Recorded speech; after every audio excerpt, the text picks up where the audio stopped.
Hello cartoon Honda fans. We have a ChoroQ Kodawari of a Honda Step Wgn. This apparently is used because the tape has been breached. The card says it's from 2002, so like almost 20 years old now. Let's hope that the paint is in good shape. Based on these images, I was looking at the packaging, looking at it through the front. This is a second generation Honda Step Wgn. And so that was available between 2001 and 2005. It would have been powered by a 2-liter or a 2.4-liter inline 4. Only like 150, 60 horsepower. So this would not be a speed demon, but it looks like it could carry a lot of people. Alright, interesting styling going on with the big blocks of gray going around the roof in the back here. Alright, let's see here. It's a nice red. I almost feel like it's metallic, although I don't see any sort of flakes in it. It looks like it's shiny. It's possible this was painted silver and then there's a clear coat red on top of it. It's like a candy red, that's what I would say. Alright, so yeah, it does say 2002 on the bottom there. Typical construction, screw in the front, tab in the back. The tires, don't worry about that. You just wipe off the gunk and it seems to be fine. Door handle detail looks okay. Tight panel gaps. Smoked. Interesting. They only tinted the rear windows like a real car. The fronts are quite clear. Seems to be a fingerprint there. Again, this was used, I think. So, okay. This egg crate grill. I can't really see it on those images, but I'm sure it must have existed on a certain year. The Honda badge is really nicely printed, just as well as on a realistic looking model. Clear headlights. This whole body is this clear plastic, and then they painted all this red and gray on it. So it's got the typical Kodawari tax registration or whatever those stickers are, and some printed wiper blades. There's a little gray paint here, and that gray goes around the whole top of this car. Well, actually it doesn't go around the back there. So that's smoked plastic as well. You can see the motor through it. Nice printing here, nice printing there. I guess it's actually not spelled wagon, it's just Step Wgn. Yeah, that's according to Wikipedia, that's correct. Alright, nice taillights, 3 colors, so that's cool. They got the gray here matching the photographs, so all in all, not too bad except for that blemish there. But I really like this candy red. But this just has your standard ChoroQ 5 spokes here in silver, so I'm just kind of bored of those, so I'm going to swap these out for some different ChoroQ wheels that I pulled off a different model. So let's get this off.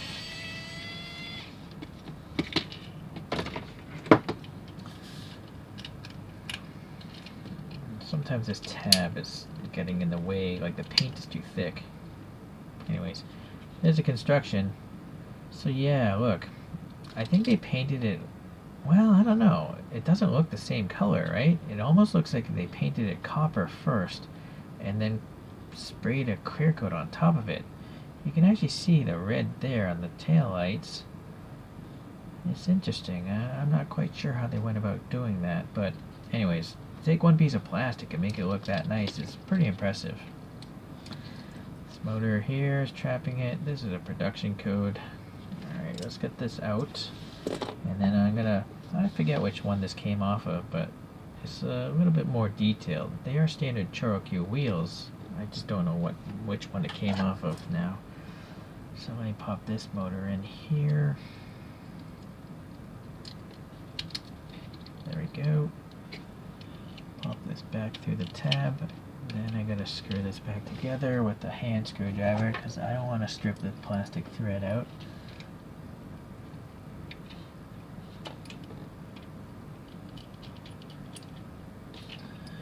Okay, so just a little bit different.